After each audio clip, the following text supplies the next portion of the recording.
Hi, I'm Marty Nemko. Much has been written for people who are clinically depressed. Less discussed are people whose baseline on a 10-point happiness scale is just modestly below average, like a 4 on the 10 scale. Well, such people tend to fall into two types: the characterologically sad and the situationally sad. First, let's talk about characterological sadness. If you've been mildly sad most of the time in your life since childhood, that may be just part of your character.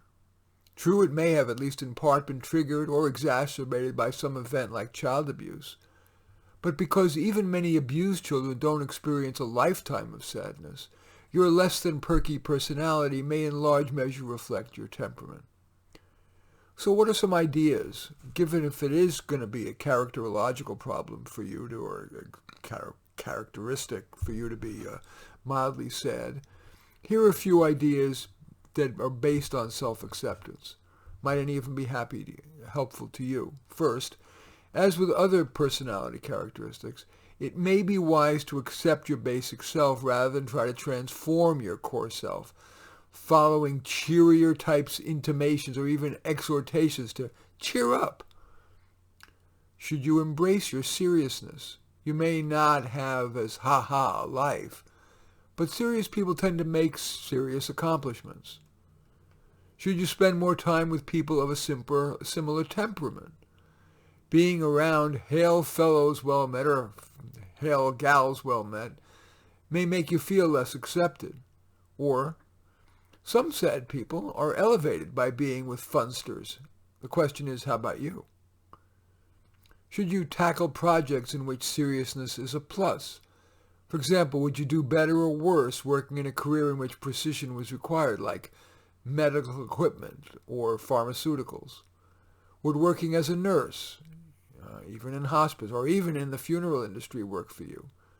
Or would that bring you down more? Now, if you want to improve your general mood from, say, a 3 on the 10 scale to a 5, might any of these be of value? You want to take baby steps to improve what would make you happier? Maybe it's learn to use the computer better, lose 10 pounds, accept more things about yourself. Might you want to inventory what makes you feel better? What activities at work and outside of work make you feel good? I mean, society may expect you to enjoy fun things like parties, dancing, drinking, and so on, but look inward. What makes you feel better? Do more of those things, fewer of other things. You might want to practice that core value in many spiritual traditions, and that is gratitude. Would it help to every day express gratitude for the good in your life and or the world? You might do that in your journal, in prayer, or even by talking aloud to yourself. For example, it's easy to be sad when you watch or read the news, but as Steven Pinker points out in his book Enlightenment Now, today's world actually has less violence and more quality of life and longevity, even with COVID, than any time in history. Then there are the timeless goods that deserve gratitude. For example, children, pets, nature's handiwork, the pleasures of creative expression, of eating, of friendship, of love, and sex. Now let's turn to people who are situationally sad. Some people haven't always been sad, but some event made them so. For example, very often it's people come to feel worthless. It can take a toll on a person if they've been bad at school, or were good at school, but bad in the work world. Or they've been unsuccessful in relationships, romantic, platonic, and maybe parental. You want to focus on your relative strengths, even if they're not super strengths? And or do you want to try to remediate an important weakness? Another thing that can trigger situational sadness is jealousy. Some people have become sad because they saw a peer or a friend or a family member succeed while they were languishing.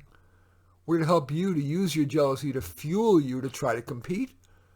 Or would you be wiser to compete just with yourself on your chosen metrics, taking baby steps toward being your best self? Loss can trigger situational sadness. Most people become sad after losing a parent, an intimate partner, a friend, or having had a career setback. Would you be wiser to continue to process the loss or to force yourself to take baby steps forward? And finally, disease. A bad diagnosis would sadden anyone.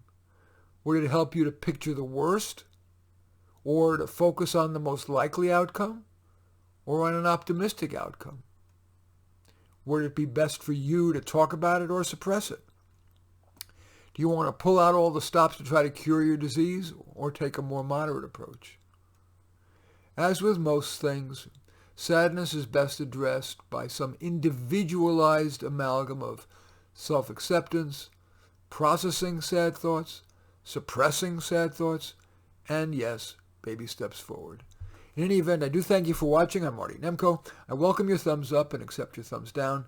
I always look forward to your comments, and I especially like it if you hit the share button below and share on your social media so that my efforts can have broader impact. And I am flattered if you choose to subscribe to my channel. And in any event, I do thank you for watching. I am Marty Nemko.